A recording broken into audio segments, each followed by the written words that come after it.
चलिए बढ़ते आगे। मुख्य निर्वाचन अधिकारी आनंद कुमार का ट्रांसफर हो गया है। राजस्व विभाग के प्रमुख शासन सचिव के तौर पर उन्हें लगाया गया है। अब मुख्य निर्वाचन अधिकारी प्रवीण गुप्ता होंगे।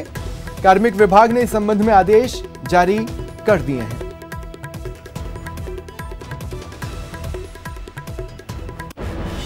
और बात कर लें प्रदेश के नए प्रशासनिक प्रमुख की। डीबी गुप्ता ने राजीव स्वरूप को आज सचिवालय में सीएस पद का चार्ज सौंप दिया है। इसके साथ ही राजीव स्वरूप ने अपनी प्राथमिकताएं भी गिनाई हैं। राजीव स्वरूप ने कहा कि कोरोना के समय आर्थिक हालात को ठीक करना बड़ी जिम्मेदारी है। राजीव स्वरूप ने कहा कि मुख्यमंत्री अशोक गहलोत के भरोसे पर खरा उतरूंगा। इससे पहले पूर्व सीएस डीबी गुप्ता बहुत कम समय के लिए सीएस ऑफिस आए और बुके देकर नए सीएस राजीव स्वरूप को शुभकामनाएं दी। कोरोना के कारण एक देश के सामने और राज्य के सामने बहुत ही अभूतपूर्व गंभीर स्थिति उत्पन्न हुई, जिससे हम अभी भी निपट रहे हैं। दोनों एक तो मेडिकल आधार पे, और जब से ये अनलॉक हुआ है और 3 महीने तक लगभग सारी एक्टिविटीज जो थी उनमें व्यवधान आ गया था, तो अब सरकार की प्राथमिकता है कि इन राज्य को जल्द से जल्द पटरी पर वापस लाया जाए, स्थिति सामान्य की जाए और जो कोरोना का जो संकट है मेडिकल तौर पे भी उसको कंट्रोल में लाया जाए। मैं मुख्यमंत्री जी का आभारी हूं जिन्होंने इस कठिन टाइम पे मुझ पे विश्वास व्यक्त किया है। आनंदपाल इनकाउंटर और सांवराद उपद्रव मामले में सीबीआई की ओर से दायर चार्जशीट पर परिवहन मंत्री ने गंभीर सवाल उठाए।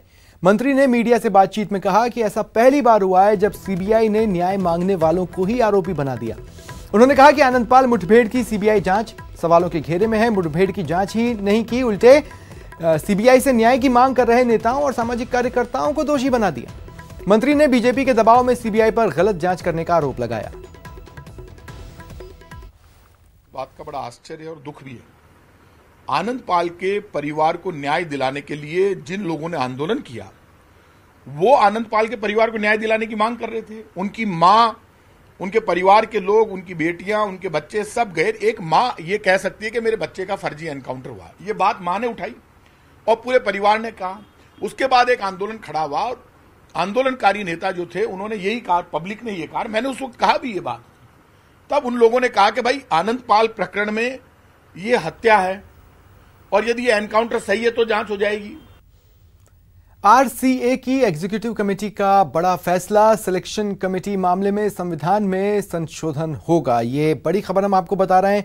आरसीए की एग्जीक्यूटिव कमेटी ने यह बड़ा फैसला लिया है। जो सिलेक्शन कमेटी मामला है उसमें संविधान में संशोधन किया जाएगा। जो नियम है उन्हें आने वाले समय में सरल बनाया जाएगा। स्पेशल जनरल मीटिंग में यह मुद्दा रखा जाएगा। सपोर्ट स्टाफ और कोच के लिए आवेदन मांगे जाएंगे।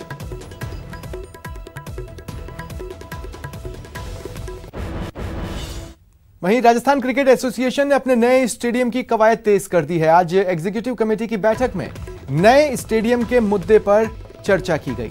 एग्जीक्यूटिव कमेटी की बैठक के बाद वैभव गहलोत ने बताया कि आरसीए के स्टेडियम के मामले में यूडीएच विभाग की ओर से तेजी से कवायद हो रही है। सब कुछ ठीक रहा तो आने वाले दिनों में 75,000 दर्शकों की क्षमता का एक बेहतरीन स्टेडियम दिल्ली रोड पर तैयार किया जाएगा। वजह से जो लॉकडाउन चल रहा था, क्रिकेट एक्टिविटीज़ बंद हैं, तो हम वेट कर रहे हैं कि बीसीसीआई और स्टेट गवर्नमेंट जल्द से जल्द परमिशन दे तो हम डोमेस्टिक क्रिकेट और कैंप्स को किस तरह से वापस चालू कर सकें। आरसीए के सोशल मीडिया अकाउंट को भी मजबूत करने के लिए हम लोग नई वेबसाइट और उसको आगे कैसे बढ़ाएं ताकि जो अपडेट्स अभी तक प्रॉपरली नहीं आ पा रहे उसको भी हम आगे बढ़ाना चाहते हैं। उसके लिए कुछ दूसरे स्टाफ को, सपोर्ट स्टाफ को भी हम दूसरे मामलों में और लाना चाहते हैं। कोरोना को मात देने के लिए भारत एक बड़ी कामयाबी की ओर कदम बढ़ा रहा है। आईसीएमआर के साथ मिलकर भारत बायोटेक नाम की फार्मा कंपनी ने कोरोना से लड़ने की वैक्सीन तैयार की है, जिसका ट्रायल जल्द शुरू होगा।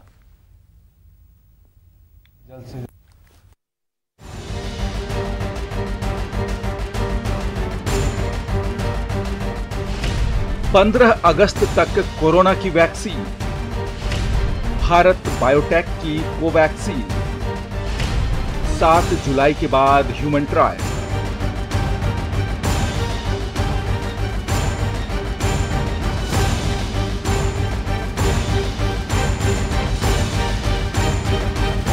दुनिया के साथ ही भारत को दहलाने वाले कोरोना से जंग में एक अच्छी खबर आ रही है। देश में जब कोरोना के मरीज 6 लाख के पार जा चुके हैं और कोरोना से मौत का आंकड़ा 18,000 के करीब पहुंच चुका है, तब कोरोना को मात देने के लिए कोवैक्सीन के नाम से एक स्वदेशी वैक्सीन लगभग तैयार है। इस वैक्सीन को फार्मास्यूटिकल कंपनी भारत बायोटेक ने तैयार किया है। भारत बायोटेक और आईसीएमआर की तरफ से वैक्सीन की लॉन्चिंग जल्द ही संभव है। कोवैक्सीन को अब ह्यूमन ट्रायल की इजाजत भी मिल चुकी है। 7 जुलाई से कोवैक्सीन का ह्यूमन ट्रायल शुरू हो सकता है। अगर सभी ट्रायल सही हुए तो 15 अगस्त तक कोवैक्सीन को लॉन्च भी किया जा सकता है। हैदराबाद की फार्मा कंपनी भारत बायोटेक और आईसीएमआर ने ये वैक्सीन बनाई है। भारत बायोटेक को वैक्सीन बनाने का पुराना अनुभव है। भारत बायोटेक ने polio, rabies, rota virus, encephalitis और जीका वायरस की वैक्सीन बनाई है। कोवैक्सीन के फेज 1 और फेज 2 के ह्यूमन ट्रायल के लिए डीजीसीआई ने हरी झंडी दे दी है। आपको बता दें कि भारत के साथ ही दुनिया के कई और देश भी वैक्सीन बनाने में लगे हैं। हालांकि इसमें किसी को भी अभी सफलता नहीं मिली है। अमेरिका में सितंबर से पहले वैक्सीन बनने की उम्मीद नहीं है। ऐसे में भारत बायोटेक की ये पहल चिकित्सा जगत में भारत को नया आयाम दे सकती है। Bureau report, news 18 network. आपने सुना ही होगा, डर के आगे जीत है। तभी तो देश ही नहीं पूरी दुनिया को डराने वाला कोरोना लोगों की चाहत में शामिल हो रहा है। सही सुना आपने। दिखाते हैं आपको कोरोना वाले फैशन की कहानी।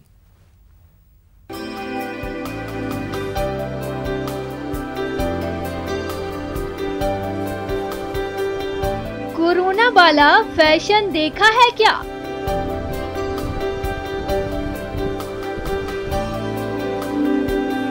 कोरोना में फैशन का बदलता अंदाज देखिए।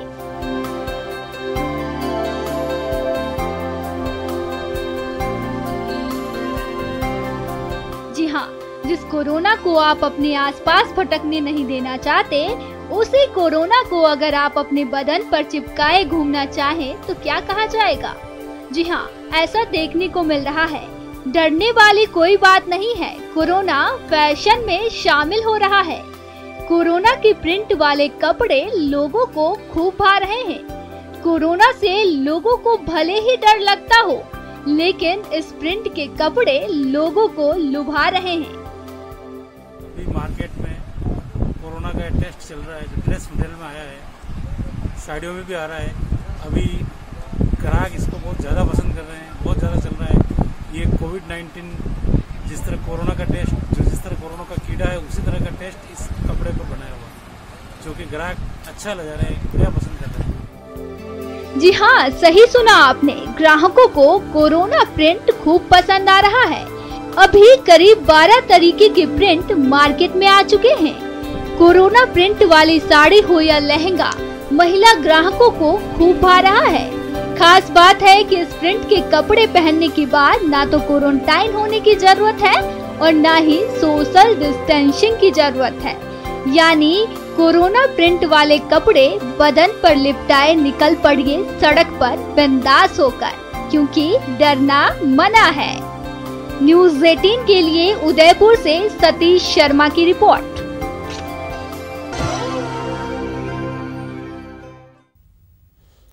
अवैध बिजली चोरी की वो तस्वीरें जो आपको हैरान कर देगी। मामला दौसा का है। जब बिजली विभाग की टीम कार्रवाई करने पहुंची तो बिजली माफिया ने कर्मचारियों पर हमला बोल दिया। जमीन में ट्रांसफार्मर की खेती,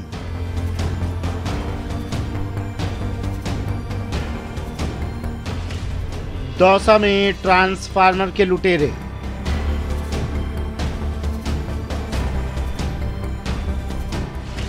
एक ही जगह दर्जनों अवैध ट्रांसफार्मर।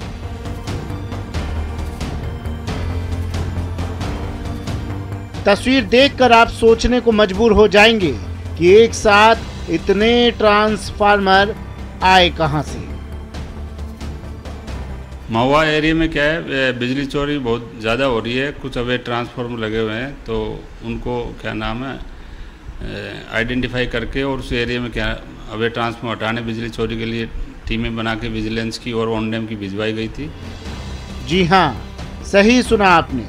यहाँ हो रही है धड़ल्ले से बिजली चोरी। लेकिन जब बिजली विभाग की टीम यहाँ जांच पड़ताल करने पहुंची तो बिजली माफिया ने बिजली विभाग की टीम पर हल्ला बोल दिया।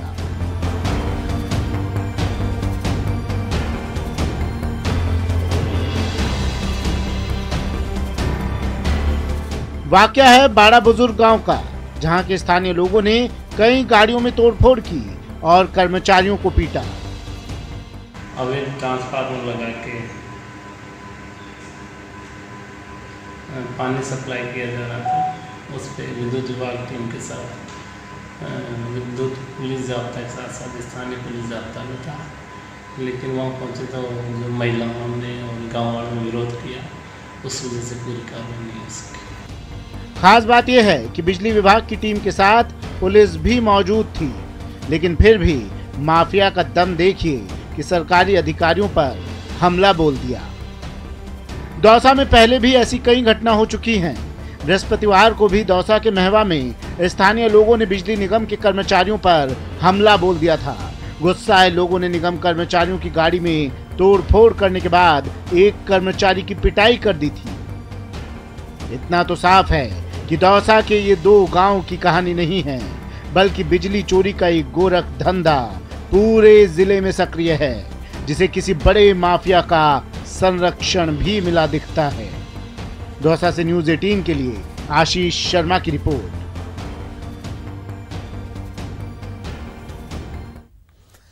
सवाई माधोपुर से बड़ी खबर है। रणथंभौर नेशनल पार्क में अवैध घुसपैठ की खबर है। बताया जा रहा है कि कुछ संदिग्ध रात के अंधेरे में पार्क में घुस रहे थे। ट्रैप कैमरे से छेड़छाड़ करते भी ये संदिग्ध दिखाई दे रहे हैं। एक्सक्लूसिव तस्वीरें जो आप अपने टीवी स्क्रीन पर देख पा रहे हैं, ये उन कैमरों से ली गई है जो कि रणथंभौर नेशनल पार्क में सेफ्टी के लिहाज से लगाए गए हैं। इसमें अवैध घुसपैठ दर्ज की गई तस्वीरें आपकी टीवी स्क्रीन पर एक्सक्लूसिवली। रात के अंधेरे में कुछ संदिग्ध कैद हुए हैं ट्रैप कैमरे में, छेड़छाड़ करते भी दिख रहे हैं। रात में कुछ लोग अवैध घुसपैठ कर रहे थे। न्यूज़ 18 के पास संदिग्ध लोगों की तस्वीरें हैं जिन्हें आप अपने टीवी स्क्रीन पर देख पा रहे हैं।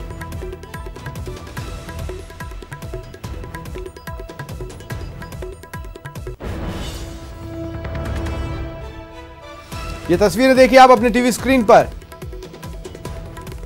कुछ लोग पार्क में घुसपैठ की कोशिश करते दिखाई दे रहे हैं। उन्हें यह अंदाजा है कि वहां पर ट्रैप के लिए कैमरे लगे हुए हैं और उन कैमरों से भी वो छेड़छाड़ करते दिखाई दे रहे हैं। सवाई माधोपुर से ये बड़ी खबर। रणथंभौर नेशनल पार्क में अवैध घुसपैठ की कोशिश की है संदिग्ध लोगों ने। वो घुस रहे हैं रात के अंधेरे में पार्क में। क्या इनकी मंशा हो सकती है, जांच का विषय है।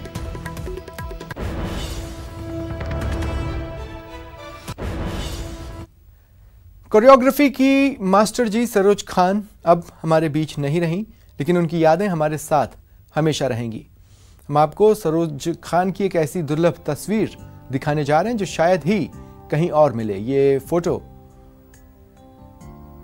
फिल्म मदारी का है। फिल्म मदारी जो कि 1959 में आई थी कि इस लॉबी कार्ड में वो बतौर ग्रुप डांसर नजर आ रही हैं। और अब मुझे दें इजाजत। नमस्कार।